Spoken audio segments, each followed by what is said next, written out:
Are you drinking enough of this? Water, that is. According to a new survey, nearly 7 million Brits admit to going days without drinking water at all. Dr. Hilary is here. Is that a surprise? Is that a shock to you? No, it doesn't surprise Days? me. A lot of people don't drink pure water like this from the tap for days and days. 32% admit they don't drink enough water, they think, and a lot of people don't even have any idea how much water they drink. But of course, you don't have to drink just water like that in a glass from the tap, pure water. People get their water from all sorts of drinks, from fruit juices, from milk, from wine, from beer, from tea and coffee. 28 million people rely on drinking tea for hydration. 22 million drink coffee regularly. And whilst tea and coffee have a diuretic effect, making you pee more, actually the amount of water in those drinks overcompensates for that effect. Right. So you're still getting water from those things. 20% of the water that you need comes from your food. So we shouldn't forget that. So imagine drinking 8 glasses of water like that, plus 8 cups of tea or coffee a day. You're going to be waterlogged. So a really good rule of thumb, because everyone's different, depends on your age, depends on your level of health, depends on the climate, depends on your level of physical activity. I was just going to say, if you exercise a lot, of course, yeah. So everyone needs different amounts, but by and large, if you look at your wee, if your wee is pale straw-coloured, you're hydrated. If it's dark brown, then you're clearly very dehydrated. Yeah. If you're already feeling thirsty, you're already dehydrated. So don't wait for thirst to kick in before you have a drink. And I think if you're feeling fatigue or you're getting headaches, you probably could do with a bit more water.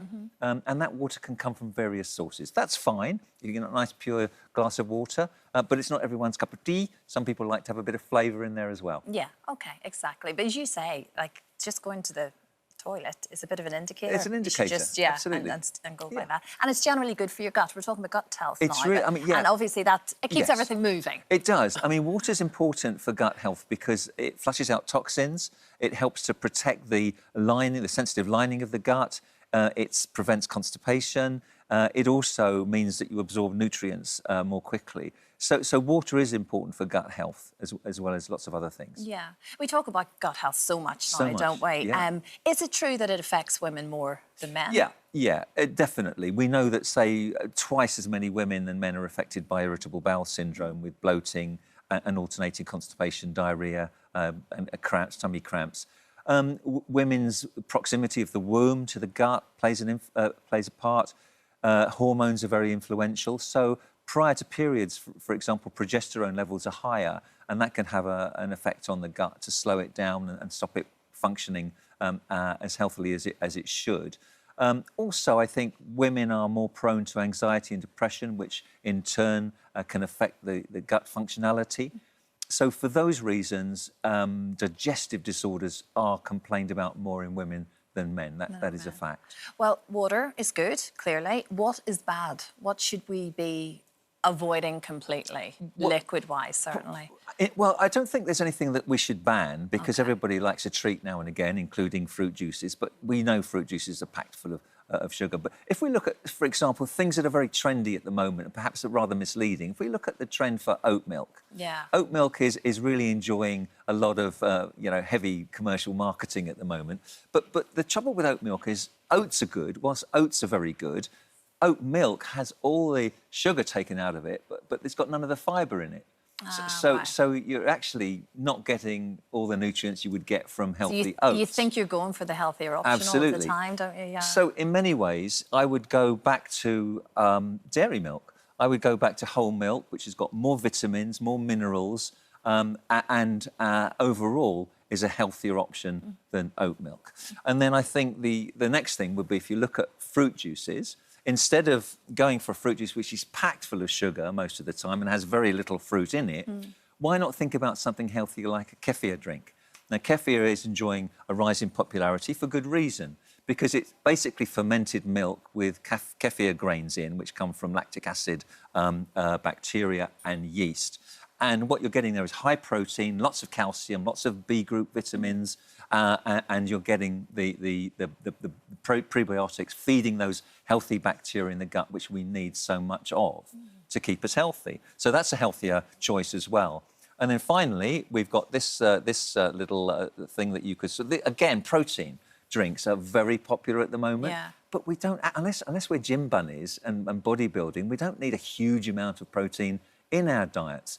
And many of these protein drinks, again, very commercially pushed, and they contain a lot of additives, a lot of flavourings. Why not make your own protein shake at home? So get some protein powder, put your healthy whole milk in there, maybe flavour it with some cocoa powder, maybe some berries, and you've got a cheaper, healthier alternative. Yeah. So these are just healthier swaps that you can make without banning anything. That's the thing, when you look at the back of anything, there's all these extras that you can't even understand what the language is. Exactly. So you don't quite know what's in there, and Yeah. you think it's the healthier option. But like you say, if you're willing to do it at home, it's better, Yeah. isn't it? Yeah. There's always a TikTok trend when it comes to Always a anything TikTok health, Hilary. What's this fibermaxxing? Fibermaxxing. Yeah, this is nothing revolutionary whatsoever. Fibre, It's just a new title, is it? It's a new title. But fibre is a forgotten nutrient in our diets. We talk about protein, carbohydrate, fruit and veg, the food groups, many of which contain fibre. But fibre is not just important for digestive health, it's good for heart health because it reduces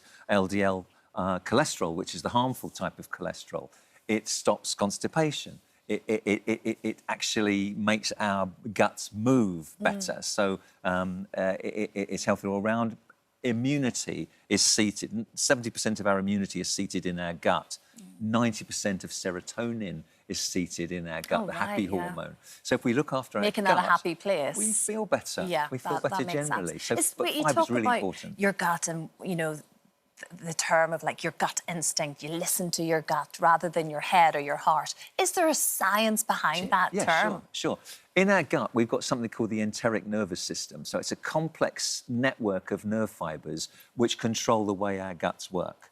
And it's called the second brain because it's so innervated with nerves, and it communicates with the actual brain by the vagus nerve. So if we're feeling out of sorts, those two systems communicate. So we can feel unhappy, anxious, depressed if our guts aren't working. If we're not sleeping properly, that in turn will affect our digestive processes.